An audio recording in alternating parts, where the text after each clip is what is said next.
فرماتے ہیں کہ میں ابھی کچھ فاصلہ میں نے مدینے کا طے کیا تو ایک صحرا آیا، دوپہر کا وقت ہو گیا تو میں کھانا کھانے لگا۔ رمضان کا مہینہ نہیں تھا، محرم سفر کے ایام چل رہے تھے۔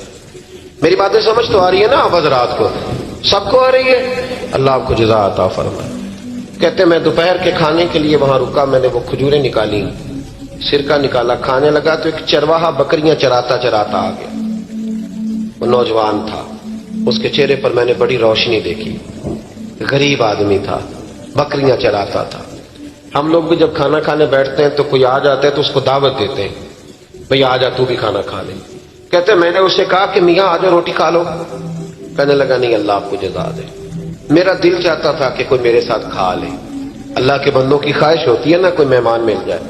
فرماتے میں نے دوبارہ کہا بھئی آ جاؤ کھا لو۔ کہنے لگا نہیں حضور اللہ آپ کو جزا دے۔ میں نے دوبارہ تیسری دفعہ اصرار کیا، میاں تھوڑی سی کھا لے۔ کہنے لگا حضور اصرار نہ کریں، میں نے روزہ رکھا ہوا ہے۔ آج مزدور جو ہے نا ان سب نے رٹا لگا کے یہ سبق یاد کیا ہے کہ میں چونکہ محنت کرتا ہوں تو میں نہ بھی رکھوں تو خیر ہے۔ رمضان کے روزے بھی مزدور چھوڑ دیتے ہیں۔ اللہ کسی شخص پر وہ بوجھ نہیں ڈالتا جو وہ اٹھا نہ سکے۔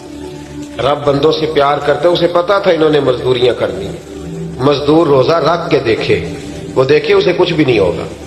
حضور نے تو کہا صوم تصحو، تم روزہ رکھو اللہ تمہاری صحت میں اضافہ کر دے گا، یہ تو تندرستی والا کام ہے۔ کہنے لگا حضور روزہ رکھا ہوا ہے۔ حضرت عبداللہ ابن عمر رضی اللہ تعالیٰ عنہ کہتے میرے دل میں خیال آیا پتہ کروں کہ صرف روزے دار ہے کہ نیک بھی ہے، صرف روزے دار ہے کہ نیک بھی ہے، صرف نمازی ہے کہ نیک بھی ہے، صرف حاجی ہے کہ اللہ سے بھی ڈرتا ہے، ذرا دیکھوں تو صحیح، آزماؤں۔ آپ فرماتے میں اٹھ کے قریب گیا، کھانا میں نے کھا لیا تو بکریاں تھیں اس کے پاس، 300-400 بکری چرا رہا تھا۔ تو ایک بکری کی پشت پہ میں نے ہاتھ پھیرا، میں نے کہا بیچو گے بکری؟ کہنے لگا حضور میں چرواہا ہوں، دیہڑی پہ کام کرتا ہوں، مزدوری لیتا ہوں، ان کا مالک تو کوئی اور ہے۔ تو آپ فرماتے ہیں میں تو پہلے دیکھنا چاہتا تھا کہ نیک بھی ہے کہ نہیں۔ تو میں نے اس سے کہا کہ بکریوں کے مالک سے کہہ دینا ایک بکری بھیڑیا لے گیا ہے، کہہ دینا مالک سے۔ تو آپ فرماتے ہیں جب میں نے اسے دیکھا نا تو غریب تھا، پھٹے ہوئے کپڑے تھے۔ دامان توکل کی یہ خوبی ہے کہ اس پر پیبند لگے ہوتے ہیں پر دھبے نہیں ہوتے۔ آپ فرماتے ہیں کہ میں نے کہا کہ کہنا کہ بھیڑیا لے گیا تھا۔ فرماتے ہیں کہ اس کا میں نے چہرہ دیکھا تو داڑھی پر ریت پڑی ہوئی تھی، سر پہ ریت تھی، کپڑے پرانے تھے، مکان بھی کچا ہوگا لیکن اس کے نظریات اتنے پختہ، باتوں میں اتنا اثر۔ فرماتے اس نے غور سے میرا چہرہ دیکھا اور پھر اس نے بکریوں کو چھڑی ماری اور بکریاں چلنے لگیں۔ وہ میں نے کہا میرے سوال کا جواب نہیں دیا۔ تو کہنے لگا حضور میں بکریوں کے مالک کو تو کہہ دوں گا بھیڑیا لے گیا ہے، اور جب کائنات کا مالک پوچھے گا تو پھر کیا جواب دوں گا؟ جب عرش کا مالک پوچھے گا تو پھر کیا جواب دوں گا؟ اللہ بھی تو پوچھے گا نا، تو اللہ کو کیا بتاؤں گا؟ حضرت عبداللہ ابن عمر رضی اللہ، ایک تقریر ہوتی ہے، میں لچھے دار خطاب کروں گا، میں بڑا زبردست اثر ڈالوں گا، آپ او بھائی زیادہ انقلاب تو عمل سے آتا ہے، زیادہ انقلاب تو عمل سے آتا ہے، زیادہ تو 2 منٹ میں لوگ انقلاب۔ حضرت عبداللہ ابن عمر کہتے ہیں اس نے کوئی تقریر نہیں کری، تقریر بھی اثر کرتی ہے، اس کا بھی فائدہ ہوتا ہے، یہ بھی دل صاف کر جاتی ہے، اس میں شک نہیں، لیکن جو عمل کے ساتھ تاثیر ہوتی ہے اس کا تو حسن ہی نرالا ہے۔ بات جو دل سے نکلتی ہے اثر رکھتی، پر نہیں طاقت پرواز مگر رکھتی ہے۔ تو کہتے وہ ایک جملہ اس نے کہا کہ اللہ پوچھے گا تو کیا جواب دوں گا؟ تو آپ فرماتے میں کانپنے لگا۔ حضرت عبداللہ ابن عمر، اور یہ وہ شخص ہے جن کو نبی پاک نے کہا راجل صالح، عبداللہ بن عمر نیک آدمی ہے، حضور نے کہا نیک آدمی ہے۔ حضرت عبداللہ ابن عمر کہتے میرے وجود کے رونگٹے کھڑے ہو گئے، میں سفر پر نہیں گیا بلکہ میں وہیں سے واپس ہو لیا اور میں سیدھا اس شخص کے میں نے مالک کا پتہ کیا کس کی بکریاں چراتا ہے۔ فرماتے میں نے معلومات کر کے پہلے وہ غلام خریدا، پھر وہ 400 کے لگ بھگ بکریاں خریدیں، پھر میں نے اسے بلا کے وہ بکریاں تحفے میں دیں۔ تو مجھے کہنے لگا یہ کیا ہے؟ تو میں نے کہا تو نے قرآن نہیں پڑھا؟ اللہ سورہ طلاق میں فرماتا ہے کہ تم مجھ سے ڈر جاؤ، میں ہر مشکل سے نکلنے کا تمہیں راستہ دے دوں گا، وَيَرْزُقْهُ مِنْ حَيْثُ لَا يَحْتَسِبُ، اور تمہیں وہاں سے روزی دوں گا جہاں سے تمہارا کبھی گمان بھی نہیں گیا ہوگا۔ فرمایا تو جو کہ اللہ سے ڈرتا تھا تو یہ رب کریم نے تجھے روزی عطا فرمائی ہے، یہ بکریاں اب تیری ہیں۔ بھائی خدا را اللہ سے ڈرنا سیکھیں، رب کریم کا خوف پیدا کریں۔ آپ یقین کریں، میں پولیس کی بات نہیں کرتا، ایم این اے کی، ایم پی اے کی بات نہیں کرتا، لیکن غریب بھی جب اپنی بہو کو تانا دینے پہ آتا ہے تو حوصلہ نہیں کرتا، ایک آدھ بات پہ صبر نہیں کرتا۔ غریب کے ہاتھ میں بھی جب ڈنڈا آتا ہے اور کسی غریب سے جب وہ جھگڑا کرتا ہے تو وہ بھی پھاڑ دیتا ہے سر اور توڑ دیتا ہے ہڈیاں۔ ہم بڑے سخت ہوتے، ذرا تھوڑی دیر سائلنٹ کر دے موبائل، اللہ آپ کو زیادہ عطا فرمائے۔ سنیں میرے عزیز، خوف خدا پیدا کریں، لفظوں پہ پابندی لگانا سیکھیں، ایسے جملے زبان سے ادا نہ کریں جو سامنے والے کو ساری رات سونے ہی نہ دیں، ایسی باتیں نہ کریں جو اتنی تکلیف کا سبب بن جائیں کہ پھر ہمارے لیے آزمائش ہو جائے آنے والے وقت میں۔ میرے نبی پاک علیہ الصلوۃ والسلام نے ہمیں خوف خدا کا رستہ دکھایا، ہمیں بتلایا ہے پاک صاف زندگی گزارنا چاہتے ہو تو اب سے رب سے ڈرو۔ ایک بزرگ تھے بغداد کے، شیخ حسن ان کا نام تھا۔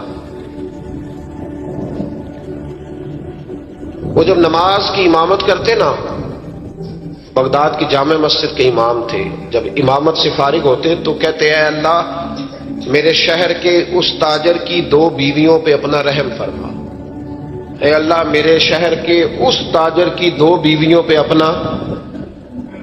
تو شاگرد اکثر سنتے کہ ہر نماز کے بعد استاد جی دعا کرتے ہیں، شاگرد پوچھتے حضور اس تاجر کی وہ بیویاں، نہ تاجر کا نام نہ بیویوں کا پتہ، تو آپ فرماتے تمہیں کیا، میں دعا کرتا ہوں نا، جس رب کی بارگاہ میں کرتا ہوں اس رب کو تاجر کا بھی پتہ ہے، بیویوں کا بھی پتہ ہے۔ تو ایک دن سارے شاگرد اکٹھے ہو کے بیٹھ گئے، استاد جی آج بتائیں تو صحیح معاملہ کیا ہے، آج ذرا آپ بات تو کریں، معاملہ کیا ہے، وہ کون سا تاجر، کون سی بیویاں؟ تو شیخ حسن فرمانے لگے کہ بغداد کا ایک تاجر تھا، بے اولاد تھا۔ اللہ اکبر۔ تو وہ اکثر تجارت کی غرض سے ملک کے شام جایا کرتا تھا، اس کی اولاد نہیں تھی، کئی مہینے اسے ملک کے شام میں رہنا پڑتا تھا۔ اس کے دل میں خیال آیا کہ میں یہاں ایک نکاح ہی نہ کر لوں، میرے پاس اتنی مال و دولت ہے۔ تو وہ گیا، اس نے وہاں جا کے ایک شادی کر لی، مکان بنا لیا، نکاح کر لیا۔ پہلی بیوی کو بتا نہ سکا، یہ جو خواتین ہوتی ہیں بڑی جاسوس ہوتی ہیں، انہیں پتہ چل ہی جاتا ہے، ان کے پاس کچھ ایسے ذرائع ہوتے ہیں، بلکہ میں کہا کرتا ہوں کہ اللہ نے انہیں حس دی ہوتی ہے۔ یہ وہ جب مشین بنی تھی نا جھوٹ پکڑنے والی، تو اس وقت ایک بڑے دانشور نے کہا تھا، اس نے کہا تھا یہ غلط کیا گورنمنٹ نے مشین بنائی ہے جھوٹ پکڑنے، خاوند کا جھوٹ پکڑنا تھا تو اس کی بیوی سے بات کر لیتے، وہ فٹافٹ پکڑ لیتی ہے، اس کو پتا ہوتا ہے کہ معاملہ کیا ہے، خاوند کو بھی پتا ہوتا ہے۔ اور یہ محبت کا رشتہ ہے نا، اس میں نبی پاک صلی اللہ علیہ وسلم نے حضرت عائشہ صدیقہ رضی اللہ تعالی عنہ سے کہا تھا کہ جب تم مجھ سے راضی ہوتی ہے تب بھی مجھے پتا چل جاتا ہے، اور جب ذرا تیری توجہ اس طرف نہیں ہوتی تب بھی مجھے پتا چل جاتا ہے۔ یا رسول اللہ کیسے؟ تو حضور فرمانے لگے جب تم مجھ سے راضی ہوتی ہے تو کہتی ہے مجھے رب محمد کی قسم ہو صلی اللہ علیہ، اور جب کسی بات میں تیری توجہ بٹی ہوتی ہے تو کہتی ہے مجھے رب ابراہیم کی قسم ہو۔ تو حضرت عائشہ صدیقہ مسکرا پڑی، کہنے لگی یا رسول اللہ اللہ نے آپ کو بڑا علم عطا فرمایا ہے، وہ تو سارا پتہ چل جاتا ہے۔ تو بیوی پتہ کر لیتی ہے، اسے خبر ہوتی ہے۔ ایسے بھی یہ لباس ہے مرد کا، مرد اس کا لباس ہے، دونوں ہی جانتے ہیں، کمزوریاں بھی خوبیاں بھی۔ تو وہ جب اس دفعہ تاجر آیا نا تو ایک دفعہ ملک شام سے نکاح کے بعد تو بیوی محسوس کرنے لگی کہ بدلے بدلے سے میری سرکار نظر آتے ہیں، نہ تو کپڑے دھلنے والے ہیں، نہ اس طرح اس کی طبیعت ہے، کوئی معاملہ ہے۔ لیکن فرما بردار بیوی تھی تو ڈائریکٹ شوہر سے سوال نہیں کیا، ایک جاسوس کے ذمہ لگایا کہ ملک شام جا کے پتہ تو کر ماجرا کیا ہے۔ وہ گیا، اس دفعہ جب یہ ملک شام گیا نا چند مہینوں کے بعد دوبارہ، تو وہ پیچھے گیا کہ کہنے لگا کہ میں کچھ بتا نہیں سکتا، تکلیف والی بات ہے، لیکن مسئلہ یہ ہے کہ تیرے خاوند نے وہاں نکاح کیا ہوا ہے، ایک گھر بھی لیا ہوا ہے، ایک بیوی بھی ہے۔ اس نے کہا چلو آتے ہیں تو بات کرتی ہوں۔ لیکن اب کہ جب یہ آیا نا واپس ملک شام سے تو بڑا شدید بیمار ہو کے آیا، شدید بیمار۔ خاتون کہتی ہے مجھے پوچھنے کا موقع ہی نہ ملا، وہ بیمار ہی اتنا تھا، میں نے مناسب ہی نہ سمجھا، تیمارداری کرتی رہی، تندرست ہوگا تو بات کروں گی، اللہ نے موقع نہ دیا، وہ تاجر انتقال کر گیا۔ ادھر دیکھیں نہیں میری طرف، وہ انتقال کر گیا۔ اب عدت گزری تو اس بیوی نے، بغداد والی نے، اس نے اس کا کل مال، چونکہ اور کوئی تھا ہی نہیں، یہی بیوی تھی اور بڑا مالدار تھا، اس نے کل مال جمع کیا اور پھر اس کو آدھے حصے میں بانٹا۔ عدت گزرتے اس نے 2 سواریوں کا بندوبست کیا، اس جاسوس کو ساتھ لیا اور اس بیوی کے پاس پہنچی جو ملک شام رہتی تھی۔ اللہ کرے آپ کو سمجھ آئے۔ اور بھائی یہ کردار مسلمانوں کا ہے۔ ہم آج کل پتہ کیا سمجھتے، کہتے ہو وہ تو بڑے لوگ تھے۔ وہ بڑے لوگ نہیں تھے، وہ مسلمان لوگ تھے۔ ان کے نام کے ساتھ وہی لفظ لگتا ہے جو ہمارے نام کے ساتھ لگتا ہے۔ وہ بھی نمازی تھے، حاجی تھے، وہ سارا کچھ تھے، بس ہم نے نہ کہہ دیا دلی دور ایسی کوئی بات نہیں۔ آج بھی ہو اگر ابراہیم کا ایمان پیدا، آگ کر سکتی ہے انداز گلستاں پیدا، اور تو فضائے بدر پیدا کر، فرشتے تیری نصرت کو اتر سکتے ہیں گردوں سے کتار اندر کتار اب بھی۔ اس نے سارا کچھ رکھا، جاسوس کو ساتھ لیا اور شام، ملک شام پہنچ گئی۔ اس خاتون کو تلاش کیا اور تلاش کر کے کہنے لگی زمانہ نہیں جانتا کہ تو بھی وارث ہے مال کی، پر میں تو جانتی ہوں نا، میں تو جانتی ہوں نا۔ اور یہاں تو میاں لوگ 2 مرلے کے لیے جعلی کاغذات بنوا لیتے، قرآن اٹھا لیتے، خاتون ہو کے، شیخ حسن کہتے ہیں عورت ہو کے جا کے کہنے لگی کہ یہ چونکہ تیرا مال ہے تو میں آدھا لے کے آئی ہوں، آدھی وارث تو ہے اور آدھی وارث تو رکھ اپنا مال۔ اس خاتون نے آگے بڑھ کے اپنی سوکن کو گلے سے لگایا اور کہنے لگی بی بی اگر تو اللہ سے ڈرتی ہے تو میں بھی اسی رب کی بارگاہ میں سجدہ کرتی ہوں، میں بھی اسی مالک سے ڈرتی ہوں، میں بھی اسی کریم کی ماننے والی۔ کا کیا مطلب؟ کہنے لگی میرا شوہر اب کے جب آیا تھا نا ملک شام تو بیمار ہو کے آیا تھا اور بغداد کے طبیبوں نے اسے بتایا تھا کہ اب تو بچے گا نہیں، تو وہ جب واپس جا رہا تھا تو مجھے کچھ پیسے بھی دے گیا تھا، یہ مکان بھی میرے نام کر گیا تھا اور مجھے طلاق بھی دے گیا تھا اور کہہ گیا تھا مرضی کا نکاح کر لے۔ وہ چونکہ مجھے فارغ کر گیا تھا، اب اس مال میں سے میرا کوئی حصہ نہیں، یہ سارا ہی تیرا ہے، اب میرا اس میں سے کوئی حصہ نہیں، تو رکھ لے، سارا ہی تیرا ہے۔ شیخ حسن رحمت اللہ علیہ فرمایا کرتے کہ میں مولوی اور مفتی ہو کے، میں پیر اور صوفی ہو کے ان 2 بیویوں سے میں نے بڑا سیکھا ہے، لہذا جب بھی دعا کرتا ہوں پہلے ان 2 عورتوں کے لیے دعا کرتا ہوں، پہلے ان کے لیے۔ جن لوگوں کے دلوں میں خوف خدا ہوتا ہے وہ سجے ہوئے ہوتے ہیں، وہ سنورے ہوئے ہوتے ہیں، وہ دیانتدار ہوتے ہیں، وہ اپنے چھوٹے چھوٹے سے مکان پر بڑے خوشحال ہوتے ہیں۔ ان کی نظریں اگر کبھی جاتی ہیں تو خدا کی رحمت پر، کسی کی جیبوں پر ان کی نظریں کبھی نہیں جاتی۔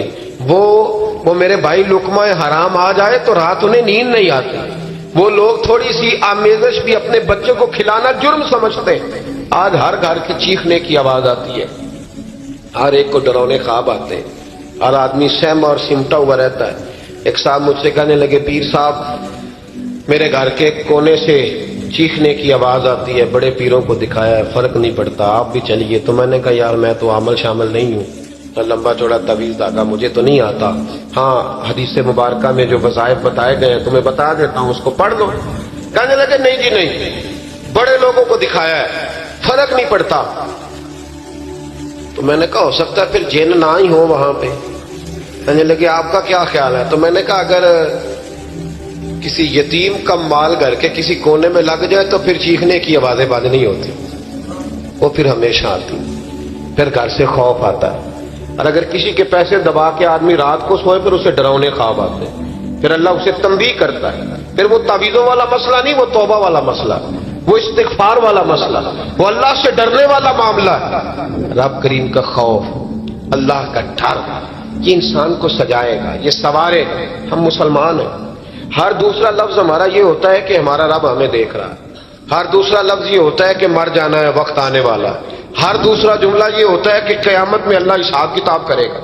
تو بھئی جب ہر دوسرے فکرے پہ یہ بات بولتے ہو تو پھر بدلنا کب ہے؟ پھر سچ کب بولنا ہے؟ پھر دیانتداری کب کرنی ہے؟ اگر یہ پاک کہہ کہ مر جانا ہے، کنفرم ہے، پھر اس کی تیاری کب کرنی ہے؟ پھر اس کے لیے پروگرام کب بنانا ہے؟